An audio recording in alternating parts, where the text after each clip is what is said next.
అంతర్జాతీయ చమురు మార్కెట్ను గల్ఫ్ రాజకీయాలను తీవ్రంగా ప్రభావితం చేసే పరిణామం చోటు చేసుకుంది.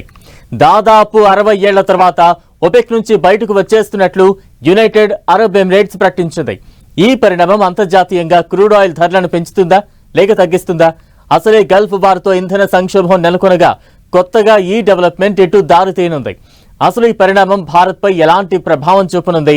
అసలు యుఏఈ ఈ నిర్ణయం ఎందుకు తీసుకుంది? ఇదే ఇవాల్టి ఫోకస్. ఒపెక్ నుంచి యునైటెడ్ అరబ్ ఎమిరేట్స్ జంప్.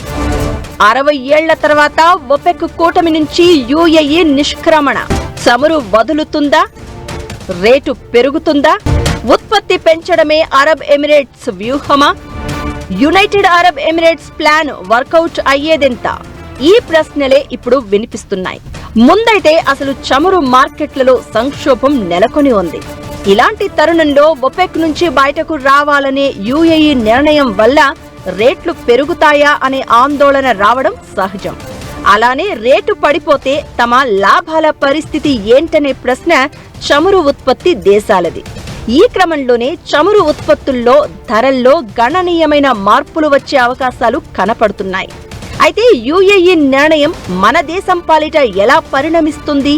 ఇది మన కన్సర్న్.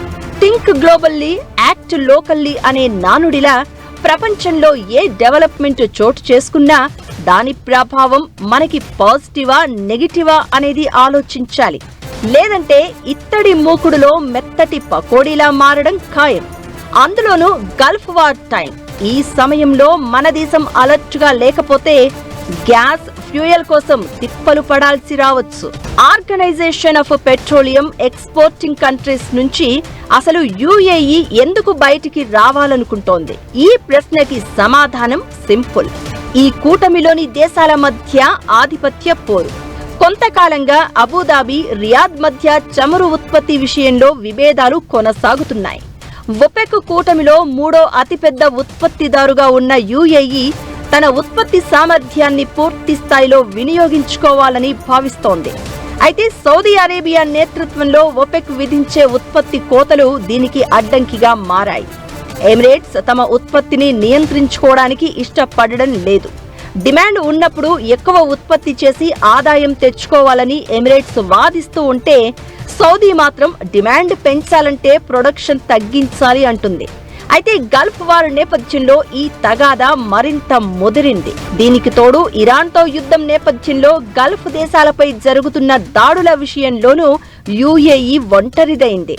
ఇరాన్పై సంయుక్తంగా ఎదురుదాడి చేయాలని సౌదీ అరేబియా, ఖతార్లపై యుఏఈ ఒత్తిడి తెచ్చినప్పటికీ జీసీసీ దేశాల నుంచి ఆశించిన మద్దతు లభించలేదు. ఈ రాజకీయ ఒంటరితనంతోనే యుఏఈ ఆర్థిక కూటమి నుంచి బయటకు రావాలని డిసైడ్ అయింది. 50 సంవత్సరాలు ఓపెక్ అని ఉన్నది, సమయం మార్పుకు వచ్చిందని ఈవేళ యునైటెడ్ ఎమిరేట్స్ బయటకు వచ్చింది. సో పెద్ద ఇంపాక్ట్ ఇది దేశవ్యాప్తంగా కాదు, ప్రపంచమంతా ఆలోచించుకుంటారు. పూర్వం ఉండే ఓపీఈసీ తగ్గిపోయిందా అంటే అదే కనపడింది.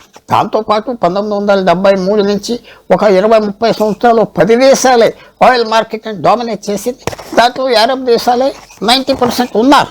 ఇప్పుడు ప్రపంచంలో 70-80 దేశాలు ఆయిల్, గ్యాస్ ఎక్స్పోర్ట్ చేస్తున్నాయి. కాబట్టి వాళ్ళకు పూర్తిగా మొనాపలి మాత్రం లేదు.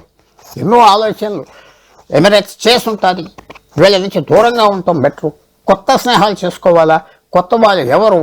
ఈ పాత వాళ్ళు మనకు ఉపయోగం లేదని ఎమిరేట్స్ స్పష్టంగా చెప్పింది. కాబట్టి ఫ్యూచర్లో వాళ్ళు ఆలోచించుకుని తీసుకున్న స్టెప్స్ మనకు కనపడతాయి. వాళ్ళు కూడా చాలా పాజిటివ్గా వెళ్ళే దేశం కాబట్టి భారతదేశానికి కూడా దీనికి బెనిఫిట్ వస్తుందని మనం ఆలోచించుకోవచ్చు. ఈ మొత్తం వ్యవహారంలో పాకిస్తాన్ పాత్రపై కూడా యుఏఈ తీవ్ర ఆగ్రహంతో ఉంది. అమెరికా, ఇరాన్ మధ్య మధ్యవర్తిగా పాకిస్తాన్ వ్యవహరించిన గల్ఫ్ దేశాలపై దాడుల సంగతి మాట్లాడలేదు. దీంతో యుఏఈకి బాగా కాలింది. దానికి తోడు సౌదీ అరేబియాకి మాత్రం తన సైన్యాన్ని పంపిన పాక్ గల్ఫ్ దేశాల సంగతిపై చర్చల్లోనూ ప్రస్తావించలేదు అనే టాక్ నడుస్తోంది. అందుకే ఈ మధ్యనే పాకిస్తాన్కి ఇచ్చిన $3.5 బిలియన్ డిపాజిట్లను యుఏఈ వెనక్కి తీసుకుంది. ఒపెక్లో సౌదీ ఆధిపత్య ధోరణి కూడా యుఏఈకి నచ్చడం లేదు. ఇదే సమయంలో సౌదీ పాకిస్తాన్కి దగ్గర కావడం పైన గుర్రుగా ఉంది. దీంతో రాజకీయంగా కూడా యుఏఈ సరైన నిర్ణయం తీసుకున్నట్లు ప్రచారం సాగుతోంది. రాజకీయంగా కానీ తాజా పరిస్థితులతో కానీ అరబ్ ఎమిరేట్స్ ఒపెక్ నుంచి బయటొలిగింది. మరి ఈ పరిణామం నుంచి భారత్ లాభపడనుందా? ఈ ప్రశ్న ఎందుకంటే యుఏఈ ఒపెక్ నుంచి బయటకు వచ్చేదే తన ఉత్పత్తి పెంచడానికి. మరి అలా తాను పెంచే చమురు ఉత్పత్తిని ఏం చేస్తుంది? అసలు యుఏఈ క్రూడ్ ఆయిల్ ప్రొడక్షన్ పెంచిన వెనుక వ్యూహం ఏంటి? యుఏఈ ప్రొడక్షన్ పెంచినా రవాణా చేయగలదా? నో డౌట్ ఇది మనకి లాభమే. మరి హర్ముజ్ జల మార్గం పరిస్థితి ఏంటి?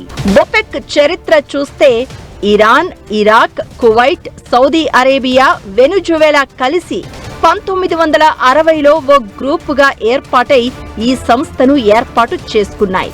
దీని లక్ష్యం ప్రపంచ వ్యాప్తంగా ఇంధన ధరలను స్థిరంగా ఉంచడంతో పాటు నిలకడగా రవాణా చేయడమే. తర్వాతి కాలంలో ఈ గ్రూప్లోకి యుఏఈ, నైజీరియా, అంగోలా, అల్జీరియా కూడా వచ్చి చేరాయి. ఆ తర్వాత ఒపెక్ ప్లస్ పేరుతో మరో గ్రూప్ రాగా అందులో రష్యా కూడా మెంబర్గా మారింది. ఒపెక్ లో యుఏఈ 12% వాటా కలిగి ఉంది. కొన్ని దశాబ్దాలుగా ఈ గ్రూప్ లో ఏ దేశం ఎంత ఉత్పత్తి చేయాలి అనేది ముందుగా నిర్దేశించిన నిర్ణయం ప్రకారం జరిగేది. ఇప్పుడు యుఏఈ ఈ సంస్థ నుంచి బయటకు రావడంతో మిగిలిన దేశాల టార్గెట్లపై ఒత్తిడి పడుతుంది. కొన్ని దేశాలు ఎక్కువ ఉత్పత్తి చేయాల్సి రావచ్చు. అదొకటే కాదు, ప్రపంచ ఇంధన ధరలను ఇప్పటిదాకా శాసించిన ఈ కూటమి ఇకపై ఆ పని చెయ్యలేకపోవచ్చు. అయినా సరే యుఏఈ ప్రకటన తర్వాత క్రూడ్ ఆయిల్ రేట్లు బ్యారెల్కి $110కు చేరింది. ఫ్యూచర్ లో మాత్రం అలా ఉండకపోవచ్చంటున్నారు. మన దేశం ముడి చమురు కోసం పూర్తిగా దిగుమతులపైనే ఆధారపడుతున్న సంగతి తెలిసిందే. మన ఇంధన భద్రత, చమురు ధరలను నియంత్రించడం కోసం ఉత్పత్తిని పెంచాలని చాలా కాలంగా ఒపెక్ దేశాలను భారత్ కోరుతోంది. అయితే సౌదీ నేతృత్వంలోని ఒపెక్ అందుకు ఒప్పుకోలేదు. ఇక ఇప్పుడు అసలు ఆట ప్రారంభం కానుంది. ఒపెక్ నుంచి బయటకు వచ్చిన యుఏఈ ఖచ్చితంగా తన ఉత్పత్తి పెంచుతుంది. ఈ పరిణామం మనకు ఉపయోగపడనుంది. ఎందుకంటే యుఏఈ ఉత్పత్తి చేసే చమురుకు మార్కెట్ కావాలి. యుఏఈ 2027 నాటికి రోజుకు 3.4 మిలియన్ బ్యారెళ్ల నుంచి 5 మిలియన్ బ్యారెళ్లకు ఉత్పత్తిని చేర్చాలని లక్ష్యంగా పెట్టుకుంది.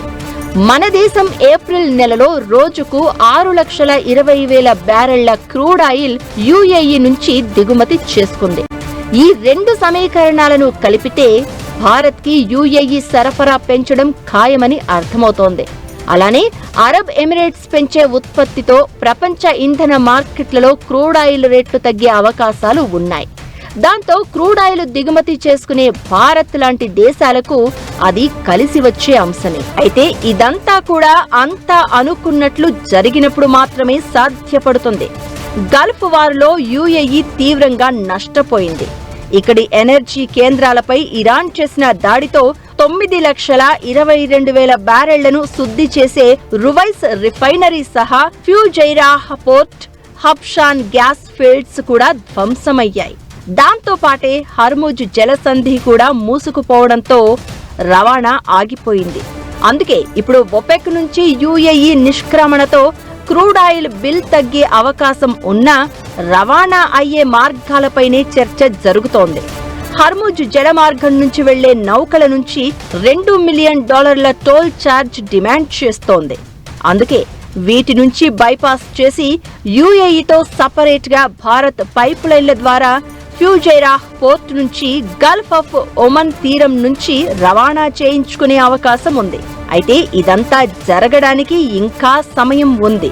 ఇప్పటికైతే ఒపెక్ నుంచి యుఏఈ బయటకు రావడం short term pain, long term gain గానే చూడాలనేది విశ్లేషకుల మాట.